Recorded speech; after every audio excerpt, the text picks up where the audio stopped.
नमस्कार बंधुरा आमी निवेदिता आज आबारो हाजिर हয়েছি একটি সুন্দর রেসিপি নিয়ে। আজকের রেসিপি ব্রেড রোল। পাউরুটি দিয়ে এত মজার একটি রেসিপি বানিয়ে দিলে ছোট থেকে বড় সকলেই খুশি হয়ে যাবে। স্কিপ না করে পুরো ভিডিওটি দেখার অনুরোধ রইল। চলুন শুরু করা যাক। নিবেদিতা রান্নাঘরে সবাইকে স্বাগত। ব্রেড রোল বানানোর জন্য আমি এখানে স্লাইস ব্রেড ব্যবহার করেছি। আমি এখানে বাটার ব্রেডটা নিয়েছি, আপনারা চাইলে প্লেন সাদা ব্রেডটাও এখানে ইউজ করতে পারেন। প্রথমেই আমি একটি ছুরি দিয়ে ব্রেডের চারপাশে যে পোড়া অংশটা থাকে সেগুলোকে আমি কেটে বাদ দিয়ে দেব, কিন্তু ওগুলোকে আমি ফেলে দেব না, ওগুলো আমি ব্রেড ক্রাম্বস হিসেবে ইউজ করে নেব। আপনারা মার্কেট থেকে কেনা ব্রেড ক্রাম্বসও এখানে ব্যবহার করতে পারেন।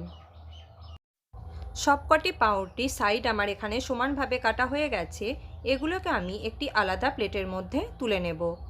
এরপর আমি একটি মিক্সিং বোল নিয়েছি, তার মধ্যে ব্রেডগুলোকে ছোট ছোট টুকরো করে আমি ছিঁড়ে নেব।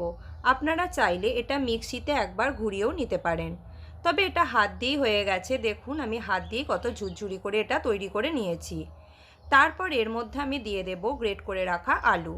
এখানে আমি দুটো মাঝারি সাইজের আলু সেদ্ধ করে নিয়েছি, সেটা একটা গ্রেটারের সাহায্যে পাউরুটির মধ্যে আমি মিহি করে গ্রেট করে নেব। তারপর এর মধ্যে আমি কিছু মশলা অ্যাড করব। প্রথমেই আমি দিয়ে দেব পরিমাণ মতো লবণ, তারপর আমি দিয়ে দেব হাফ চা চামচ হলুদের গুঁড়ো, হাফ চা চামচ লঙ্কার গুঁড়ো, ঝাল অবশ্যই স্বাদ বুঝে ব্যবহার করবেন। তারপর দেব হাফ চা চামচ জিরে গুঁড়ো এবং হাফ চা চামচ চাট মশলা, তার মধ্যে দেব সামান্য কিছু লঙ্কা কুচি, আর দিয়ে দেব কুচি করে রাখা ধনেপাতা। তারপর দিয়ে দেব গ্রেট করে রাখা গাজর। আমি এখানে একটা মিডিয়াম সাইজের গাজর ব্যবহার করেছি। তার মধ্যে দিয়ে দেব মিহি করে কুচি করে রাখা পেঁয়াজ। এখানে একটা বড় সাইজের পেঁয়াজ খুব মিহি করে কুচি করে নিয়েছি।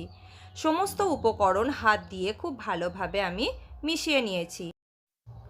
তারপর রোলের সাইজ অনুযায়ী মিশ্রণ থেকে আমি কিছুটা অংশ তুলে নিয়ে প্রথমে হাতে চাপ দিয়ে গোল করে, তারপর দুটো হাত দিয়ে ঘষে আমি একটি রোলের শেপ এখানে দিয়ে নিয়েছি।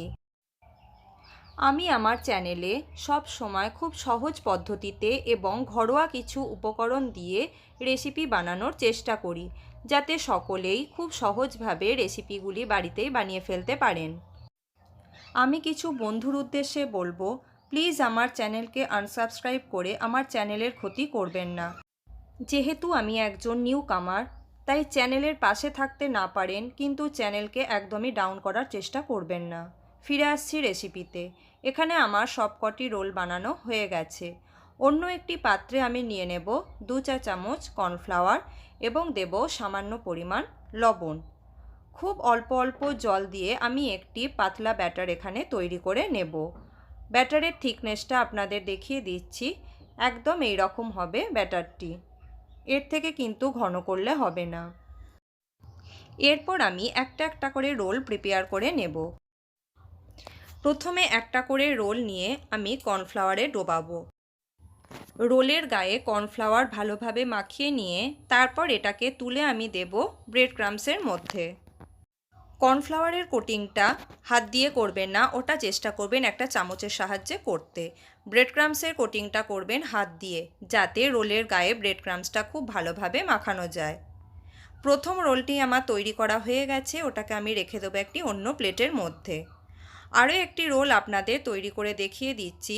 কর্নফ্লাওয়ারে ভালো করে এপিট ওপিট মাখিয়ে নিয়ে সেটাকে আমি তুলে দেব ব্রেড ক্রাম্বসের মধ্যে। হাত দিয়ে চেপে চেপে রোলের গায়ে ব্রেড ক্রাম্বস খুব ভালো করে মাখিয়ে নেব।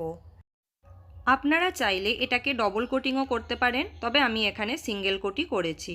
সবকটি রোল আমার এখানে তৈরি করা হয়ে গেছে। অন্যদিকে আমি একটি পাত্রে তেল গরম হতে বসিয়ে দিয়েছি। তেল ভালোভাবে গরম হয়ে গেছে, ওর মধ্যে আমি রোলগুলো একটা একটা করে ছেড়ে দেব। এই পর্যায়ে গ্যাসের ফ্লেম থাকবে মিডিয়ামে, হাই ফ্লেমে কিন্তু এগুলোকে ভাজবেন না, তাহলে ভেতর থেকে কাঁচা থেকে যাবে। এক পিঠটা ভাজা হতে সময় লাগবে 2 থেকে 3 মিনিটের মতো। এক পিঠ ভালোভাবে ভাজা হয়ে গেলে আমি একটা একটা করে উল্টে দেব অপর পিঠটি ভাজার জন্য। একটু সময় নিয়ে রোলগুলোকে কিন্তু ভেজে নিতে হবে। একটা খোলা ভাজতে সময় লেগেছে 7 থেকে 8 মিনিটের মতো। এপিট ওপিট করে খুব ভালো করে লাল করে ভেজে নিতে হবে। আমার এখানে ভাজা হয়ে গেছে, এগুলোকে আমি একটি অন্য প্লেটের মধ্যে তুলে নেব। এবার এগুলোকে আমি টমেটো কেচাপের সাথে গরম গরম পরিবেশন করে দেব। আমার এই রেসিপিটি যদি আপনাদের ভালো লেগে থাকে তাহলে প্লিজ একটা লাইক, কমেন্ট এবং শেয়ার করতে ভুলবেন না। আমার চ্যানেলকে সাবস্ক্রাইব করে প্লিজ আমার পাশে থাকুন এবং আমায় এগিয়ে যেতে সাহায্য করুন। ধন্যবাদ।